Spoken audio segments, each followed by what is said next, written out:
ఎక్కడ ఆగిందండి? ఆగిందంతా కూడా human rights కాడ ఆగిపోయింది.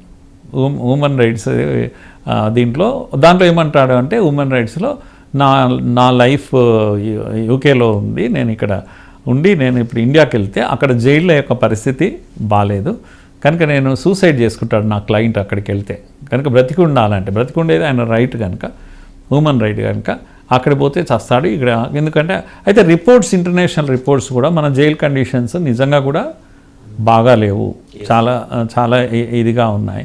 ఈ మధ్యలో తెచ్చినటువంటి రిఫార్మ్స్లలో ఈ సర్వీలెన్స్ది టైటన్ చేశారు. అంతటా కూడా జైల్లో వాడు ఏం చేస్తున్నాడు ఏంది అనేది బాగా తెలిసేటట్టుగా చేశారు. రెండవది ఓవర్ క్రౌడింగ్ ఉంది బాగా మన దగ్గర. ముఖ్యంగా వీళ్ళని ఏమంటారు, అండర్ ట్రయల్స్ ఎక్కువ ఉన్నారు మన దగ్గర. ఏళ్ల తరబడి ఉంటున్నారు సార్. 14 రోజులు రిమాండ్కి వెళ్ళిన వాడు ఏళ్ల తరబడి అక్కడే ఉంటున్నాడు. దిస్ మస్ట్ బి అడ్రస్డ్ కదండి. ఎస్, అడ్రస్ చేయాలి. దీనిలో ఇది ఎక్కడ అడ్డం వస్తుంది మనకు? జ్యుడిషియరీ అడ్డం వస్తుంది. మళ్ళీ జ్యుడిషియరీలో చాలా రిఫార్మ్స్ రావాలి. జ్యుడిషియరీ రిఫార్మ్స్ రావాలంటే కొల్యూజియం సిస్టమ్ ఉంది, మా సామ్రాజ్యం మా ఇష్టం అనే పద్ధతి ఉంది ఇంకా ఇప్పుడు. కనుక ఈ మోడీ ప్రభుత్వం అన్ని విషయాల్లో జోక్యం చేసుకున్నది కనిపిస్తుంది. కానీ మీరు ఇప్పుడు ఉదాహరణకు బ్యాంకుల క్వాలిటీ విషయంలో చేసింది ఏంటంటే టైట్ చేయలేదండి బ్యాంకులను. Involvement of the political leaders close చేసేసారు. ఇప్పుడు బ్యాంకులు వృద్ధి చెందుతున్నాయి కనుక దాంట్లో టైట్ మేజర్ రిఫార్మ్స్ చర్యలు తీసుకున్నది కాదు. అన్నారు కదా, స్టేట్ బ్యాంక్ ఇంత ప్రోగ్రెస్ చూపించింది, ప్రాఫిట్ చూపించిందంటే ఇది అరెస్ట్ అయింది కాబట్టి, ఇన్వాల్వ్మెంట్ అరెస్ట్ అయింది కాబట్టి. ప్రభుత్వ జోక్యం తగ్గించింది, పొలిటీషియన్ జోక్యం తగ్గించేసరికి బోర్డ్స్ ఉంటాయి, వాళ్ళ బలమైన బోర్డ్స్ ఉంటాయి, బోర్డు అఫీషియల్స్ ఉంటారు, నిజాయితీ పనులు. దాని కారణంగా వృద్ధి చెందుతుంది. ప్రభుత్వం ఇన్వాల్వ్ అయితే పోయేది, ఇంకా నష్టపోయేది. ఇప్పుడు ఇది కూడా అంతే. న్యాయ వ్యవస్థ కూడా ప్రభుత్వం జోక్యం చేసుకోవాలనుకోవడం లేదు. కానీ క్లోజ్డ్ దీనికి కొల్యూజియం సిస్టమ్ వచ్చేసి జ్యుడిషియరీ రిఫార్మ్స్ ఏవైతే రావాలనో అవి ఇంకా ఆగిపోయాయి, చాలా ఉన్నాయి. కనుక ఒకటేమో జ్యుడిషియరీ రిఫార్మ్స్ రావాలి.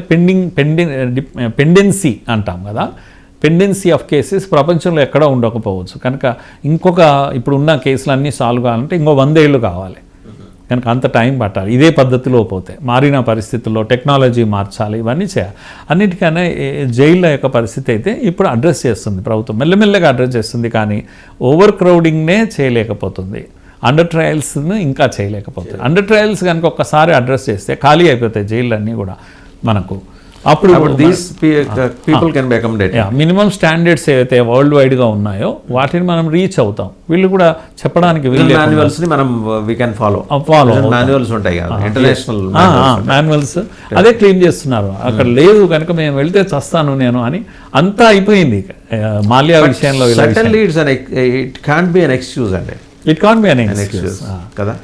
ఎస్, ఇంటర్నేషనల్ కోర్టు వీటిలో ప్రభుత్వం జోక్యం చేసుకొని అక్కడ ఫైట్ చేస్తుంది. మన లాయర్స్ వెళ్ళి ఫైట్ చేస్తున్నారు కానీ కొన్ని కన్విన్స్ చేయలేకపోతున్నారు. ఇప్పటికి కూడా 10 ఏళ్ళు అవుతుందండి అది, కానీ ఇప్పటికి కూడా వాళ్ళని తేలేకపోతున్నాం మనం కదా. ఇంకో 2-3 చాలా కీలకమైన అసలు, ఎందుకంటే జాతీయవాద దృక్పథంతో మీరు పనిచేస్తూ ఉన్నారు కాబట్టి కొత్తగా తెర మీదకి వస్తున్న అంశాల్లో SIR, స్పెషల్ ఇంటెన్సివ్ రివిజన్, ఇది జరగలేదని కాదు, ఇంతకుముందు జరిగినాయి. SR పేరుతో జరిగేది ఇప్పుడు ఇంటెన్సివ్గా జరుగుతుంది కాబట్టి మనకేమో అభ్యంతరాలు వచ్చేస్తున్నాయి. వెస్ట్ బెంగాల్లో సార్ ఒక లెక్క అందాజు చెప్తున్నా, కొంచెం ఎక్కువ కూడా ఉండొచ్చు, నేను తగ్గించే చెప్తున్నా, 1,07,00,000 మంది బోగస్ ఓటర్లు ఉన్నారు. చచ్చిపోయిన వాళ్ళు ఉన్నారు, డూప్లికేట్లు ఉన్నారు, అలాగే ఒకే ఓటరు 4-5 పేర్లతోటి ఓట్లు తీసుకున్న వాళ్ళు ఉన్నారు. ఇవన్నీ జల్లడి పడుతుంటే హకీంపూర్ వైపు ఇప్పటిదాకా పారిపోయిన వాళ్ళు 30 లక్షల మంది అఫీషియల్గా పారిపోయిన వాళ్ళు, అధికారికంగా కెమెరా ముందర పారిపోయిన వాళ్ళు 30 లక్షల మంది. తీసేద్దామా? ఇంకా 70 లక్షలు. 70 లక్షల్లో వెస్ట్ బెంగాల్ ఎలక్షన్ కమిషన్ ఒక రిపోర్ట్ ఇచ్చింది ఈ మధ్య, ఒక 4 రోజులు అవుతుంది. 2,300 బూతుల్లో అంట సార్ గడిచిన 20 ఏళ్ళలో ఒక్కడు చచ్చిపోలేదంట. ఆ పోలింగ్ బూత్స్లో ఒక పోలింగ్ బూత్కి 1,200 ఉంటాయి. అంటే ఒక 30 లక్షల ఓట్లు మళ్ళీ 25 లక్షలు వేసుకుంటాం. 25 లక్షల ఓట్లు either TMC or Congress or communist, అంతే కదా. ఇప్పుడు ఇవన్నీ జల్లెడ పడుతుంటే అభిషేక్ మను సింగ్ కూడా ఆయన కపిల్ సిబల్ అనుకుంటా ఆయన వాయిస్ అన్నది ఏంటి, SIRకి మేము వ్యతిరేకం కాదు కానీ ఇప్పుడు ఎందుకు ఇంకో ఏడాది చేయొచ్చు కదా తృణమూలు కూడా. అంటే ఏడాది ఎందుకు కాగాలి, ఈ లోపల ఎన్నికలు అయిపోతాయి. మా ఎన్నికలు అయిపోతాయి. ఓవరాల్గా తేలబోయేదంటే ఒక 20 లక్షల మంది చనిపోయి ఉన్నారు సార్. వాళ్ళు ఇంకా ఆన్ రికార్డ్స్ ఉన్నారు. వాళ్ళకి వెల్ఫేర్ అంత ఉంది. ఆ వెల్ఫేర్ అంతా ఎవరికి? బంగ్లాదేశీ రెఫ్యూజులకి, రోహింగ్యాలకి. సో దీన్ని అరెస్ట్ చేయడానికి ఇంత ప్రయత్నం ప్రభుత్వం చేస్తుంటే, ఎలక్షన్ కమిషన్ చేస్తుంటే, మరి అవతల నుంచి వస్తున్న నినాదాలు ఇంకోటి Matua is a tribal community, SC community. వాళ్ళు they were thrown out from Bangladesh. 75 ఏళ్ళ తర్వాత వాళ్ళకి మొన్న ఒక 120 కుటుంబాలకి పౌరసత్వం వచ్చింది.